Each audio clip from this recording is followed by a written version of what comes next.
le Baal Shem Tov, il a envoyé une lettre à son beau-frère qui habitait en Eretz Israël, Rabbi Gershon de Kitov. Il a envoyé une lettre. Et il lui a dit, très cher beau-frère, je vais te raconter ce qui m'est arrivé un jour, il n'y a pas longtemps. Et il lui dit, j'ai fait ce que je sais faire et j'ai déconnecté ma neshama de mon corps. Et je l'ai laissé s'envoler.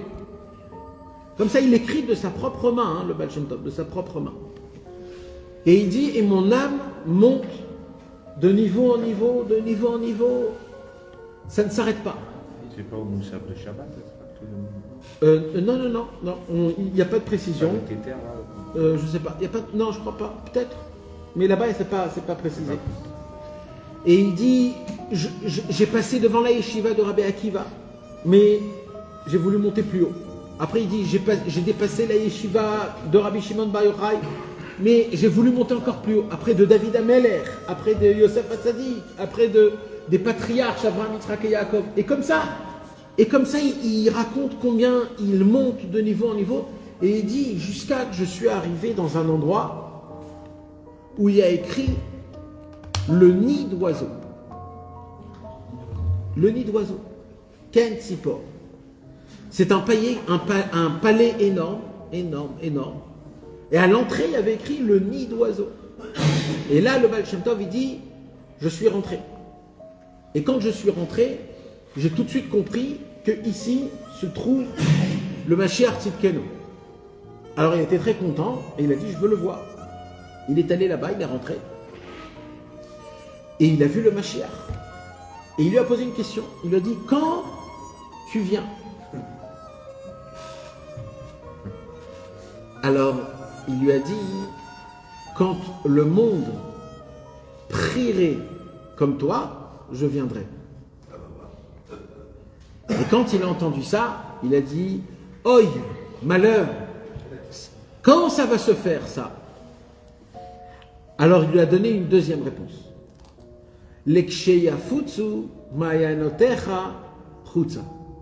Quand tes écrits seront dispersés dans le monde, alors je viendrai.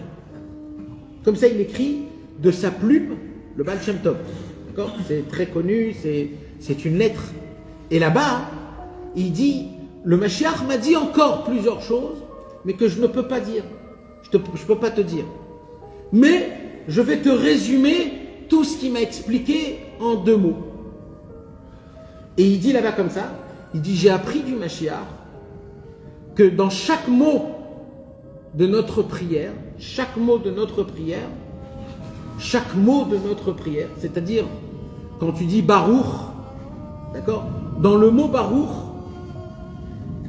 dans chaque mot de la prière, il y a 3 choses.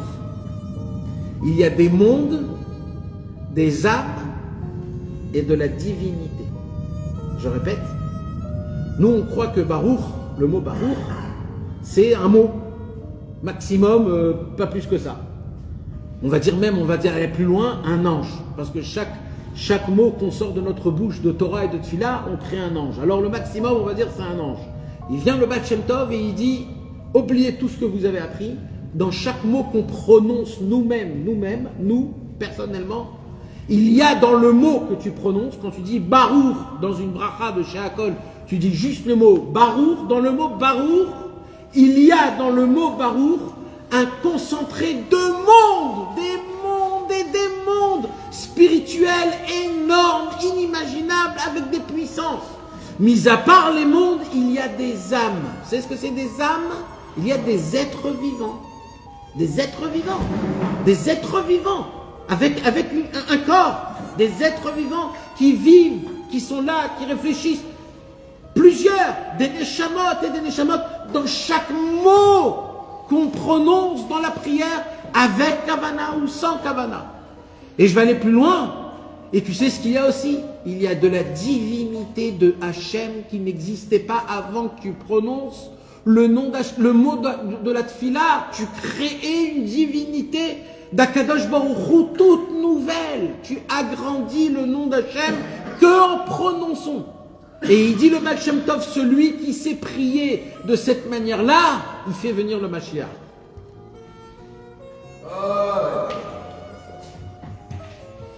La lettre, elle se termine. Et cette lettre est devenue la seule Torah écrite du Baal Shem Tov. Le Baal Shem Tov n'a rien écrit, mes amis. Il a écrit, mais ça s'est éparpillé. Tout ce qu'on a du Baal Shem Tov, c'est de ses élèves. La seule Torah que le Baal Shem Tov, on a de sa propre plume, c'est que dans chaque mot qu'un homme prononce dans sa prière, qui sache, dans le Baruch, dans le Hata, dans le Hashem, Elokenu, Melech, Haolam, Baruch, She'amar, Ve'aya, Olam, Baruch, Omer, Ve'ose. Chaque mot que je dis, je crée dans le monde. Personnellement, c'est à moi, ça m'appartient, c'est à moi. C'est à moi quand dans le ciel, après 120 ans, je vais monter, je vais voir tout cela. Je vais voir la puissance de ce que c'est. Et tout en fonction de la kavana. Plus un homme il a de kavana, plus c'est encore plus fort. Moins il a de la kavana, c'est moins fort. Mais il faut savoir que la puissance qu'un homme il a quand il sort de sa bouche des mots de la prière, il faut qu'il comprenne que la puissance qu'il a, c'est puissance 1 million. Nous, des fois, on se dit, il n'écoute pas Hachem, mais tu t'imagines même pas combien tu as entendu. Tu fais résonner le monde. Tu fais des tremblements de ciel dans le ciel. Tu t'imagines même pas combien on t'écoute, combien tout ce que tu dis, c'est imprimé, c'est tamponné, c'est vu, c'est accordé. Tu t'imagines même pas. Et alors que tu vois pas. Et alors que tu vois pas ce que tu demandes. Qu'est-ce que t'en sais, toi, ce que ça fait dans le ciel? Mais avec ça, on ne sait pas quoi faire. Regardez maintenant, mes amis, 12 ans plus tard, Rabbi Nachman de Breslev naît. 12 ans après le Baal Shem Tov, Rabbi Nachman il naît. On parle de tefila qui a même une tefila si je fais une pour la... Tout. Chaque adressation à Kadosh Baruch Hu. Maintenant, écoutez bien, mes amis. Quelques années plus tard, Rabbi Nachman de Breslev dévoile la Torah 65. Et pour la première fois, mes amis, Rabbi Nachman va nous décrire quelque chose qu'il a vu, qu'il a entendu, qu'il a goûté de ses propres yeux, de ses oreilles. Mamash, il va nous faire le cadeau de nous dévoiler quelque chose qu'il a vu. Vous savez ce qu'il a vu, Rabbi Nachman, mes amis? Rabbi Nachman, il a vu qu'est-ce qui se passe avec les lettres qu'on sort de notre bouche quand on fait la prière. Il a vu de ses yeux. C'est ça en fait qu'il a obtenu dans la Torah 65 en perdant son fils Shlomo Ephraim. Dieu, il lui a fait faire montrer qu'est-ce qui se passe quand on prononce des mots de la prière. Qu'est-ce qui se passe? Alors je suis obligé de le lire en hébreu parce que c'est trop... Il a compris, quoi. C'est ça. Il n'a pas compris. Quand tu dis voir, c'est qu'il a compris aussi. Non. Ah, c'est pas une... Il a pas vu, dévoilé, il quoi. est rentré tellement, Rabbi Nachman, il était dans l'importance de la prière. Rabbeinu, il a dit Kol ha'inyan sheli hu rak tfila. Tout mon inyan, c'est que de la tfila. Rabbeinu, il nous a le plus, il nous a enseigné à prier, à être têtu, à parler avec Hachem, etc. Rabbeinu, il était à fond dans le inyan de la prière. D'accord? Donc maintenant, Rabbeinu, il dit j'ai demandé à Hachem, je veux plus que ça. Tout ce que je connais, je veux plus que ça. Montre-moi, Hachem, quelque chose. Montre-moi quelque chose qu'encore personne n'a jamais vu. Montre-moi qu'est-ce que c'est les mots de la prière. Et Rabbeinu, Akadosh Baruch Hu lui a fait faire montrer comment les lettres étaient vivantes, grandes. Comment ils vivent, comment ils parlent, comment ils sont. Et il l'a décrit dans la Torah 65. Et Rabbeinu, il dit, pour être un jardinier, il faut voir ça. Il faut le vivre. Il faut le voir constamment. Quoi? Alors écoutez bien, mes amis. Qu'est-ce qu'il dit, Rabbeinu? Rabbeinu, il dit, on a le Kitvé Torah 65. Peut-être, hein, tu peux essayer de voir s'il y a le... C'est le deuxième tome. Le deuxième tome derrière.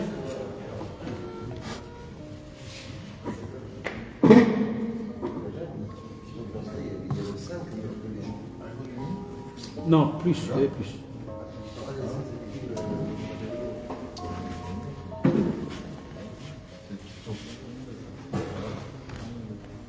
Mes amis, je vais lire en français directement pour que ça puisse être...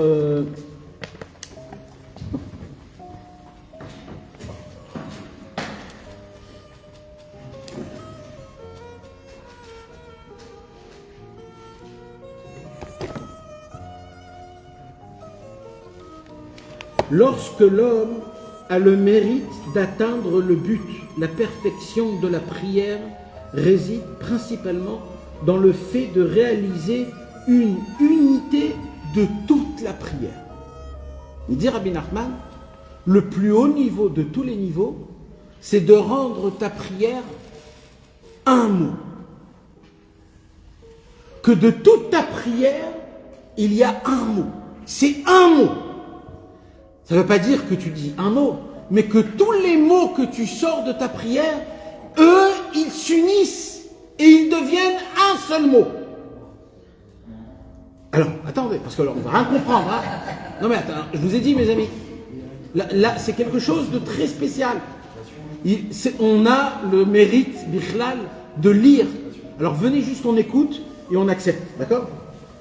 En effet, quand il se tient debout pour prier, lorsqu'il commence à prononcer le premier mot, par exemple le mot « Béni sois-tu », « Baruch Ata », aussitôt que la première lettre du mot est émise, à l'occurrence la lettre Bet, Baruch, Bet, du mot Baruch, la lettre, écoutez mes amis, la lettre demande et supplie alors l'âme de ne pas se séparer d'elle.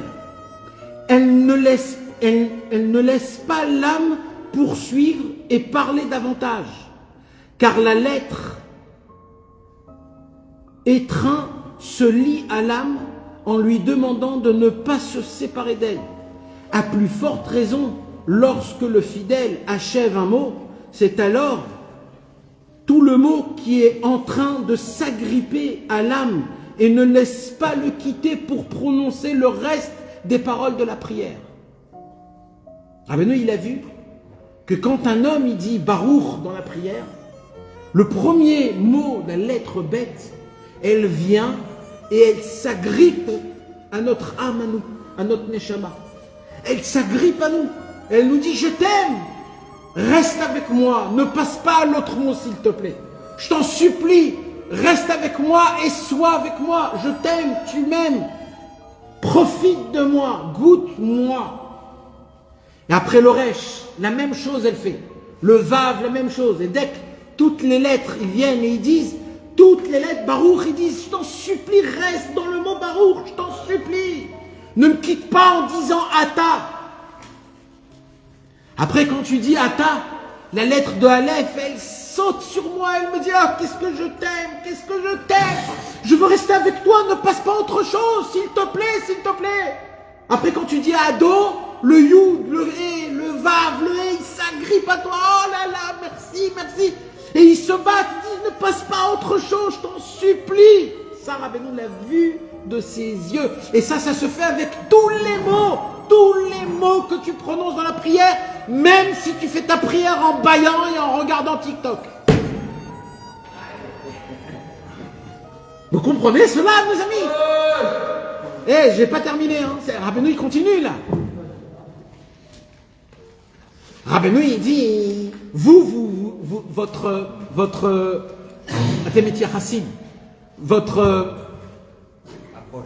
approche au mot, c'est des lettres qui sont écrites sur un papier. Et le maximum que tu mets d'intention à une lettre, c'est combien? C'est 0,5 secondes. Baruch ata Hashem Elokeinu melech olam, Baruch she'amar vaya olam baruchu.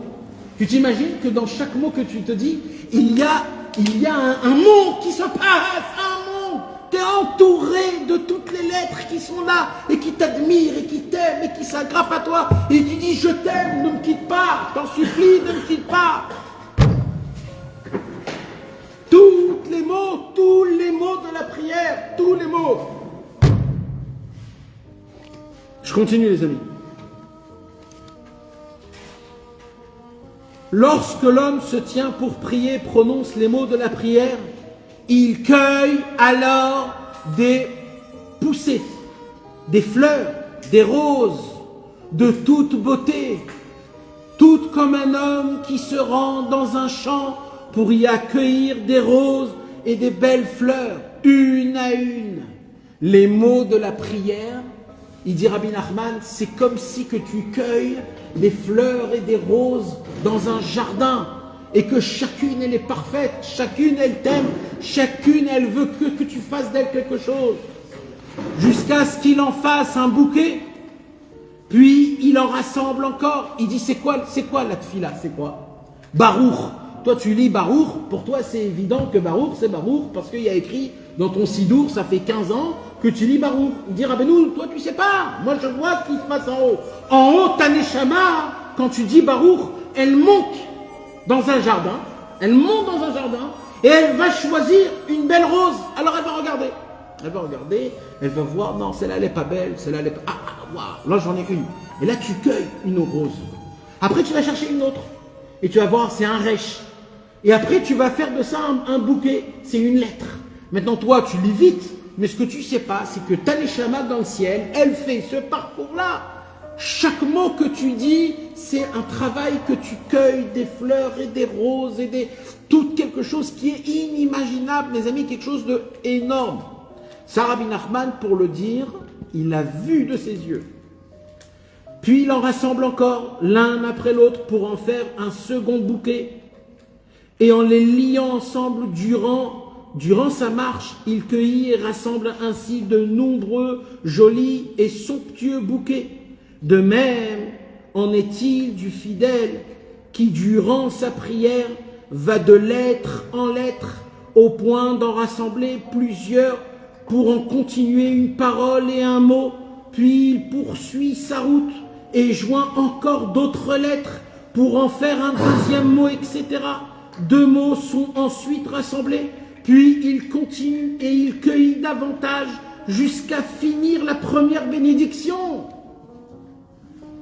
Poursuivant son chemin, cueillant toujours plus, allant de bénédiction, d'abord à Avot, Magen Avraham, après à Gevurot, après tu passes de bracha en bracha dans la Hamida, ainsi, béni soit-il, et ainsi de suite, toujours plus en avant, qui peut décrire la splendeur de ces cueillettes et de ces regroupements que l'homme récolte et rassemble dans les paroles de la prière. En vérité, les bouquets, ils ont été déjà préparés par les Anshe Knesset Agdola. En prononçant le mot Baruch, c'est une cueillette qui a été faite des Anshe Knesset Agdola. Prenez cette rose-là et ça. Vous devez juste l'accueillir. Comment tu l'accueillis? En la prononçant. Il dit, mais vous ne savez pas, vous, les bouquets et les beautés de ce qu'il y a dans les mots de la prière, dans les Teilim, que tu lis des Teilim, des Tfilot, dans le Likutei Tfilot, des prières que tu prononces quand tu parles avec Hachem. C'est des beautés inimaginables qui se fait, quoi qu'il se passe, l'essentiel c'est que tu les dis. Lorsque la parole sort, la parole jaillit. Elle vient et se fait entendre à ses oreilles. Elle demande alors à l'âme de ne pas se séparer d'elle. Chaque mot, elle vient devant notre âme. Et elle nous dit, je t'en supplie, Nathan, je t'en supplie. Chacun, il dit, je t'en supplie, ne te sépare pas de moi, reste dans le mot Baruch. Il est tellement beau le mot Baruch, reste dans le mot Baruch. Dès que la première lettre du mot est émise, la lettre la saisit et ne la laisse pas aller plus en avant. À plus forte raison, quand le fidèle finit un mot en entier, c'est alors le mot qui saisit l'âme. Et il ne le laisse pas le laisser afin qu'elle ne s'aille pas de ne se séparer de lui. Comment peux-tu? Là, Rabbeinu, il dit, j'ai entendu les mots, des mots, comment il parle. Et je vais vous dire, qu'est-ce qu'il a dit dans les mots? Qu'est-ce qu'il me dit? Et là, c'est entre guillemets, ça veut dire c'est entre... pas guillemets. Là, il nous dit dans les mots, comment peux-tu me quitter? Ne vois-tu pas ma beauté précieuse, mon éclat, ma splendeur? Ne suis-je pas le mot barour? Écoute de grâce ce que tu prononces. Fais entendre à tes oreilles ce que tu fais sortir de ta bouche. Comment peux-tu me quitter, te séparer de moi?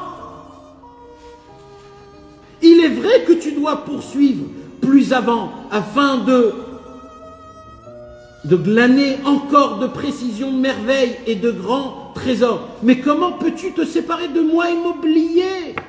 Veille au moins à ce que là où tu iras, tu ne m'oublies pas. Et ne te sépare pas de moi. Fermez les guillemets. Voilà mes amis, une parole de lettres. Une parole de lettres. Une parole des lettres de la tfila qu'un juif, qu'est-ce qu'il dit? Vous imaginez là ce qu'il a écrit? Je ne sais pas si vous me comprenez là, on doit péter les câbles, on doit sauter au mur.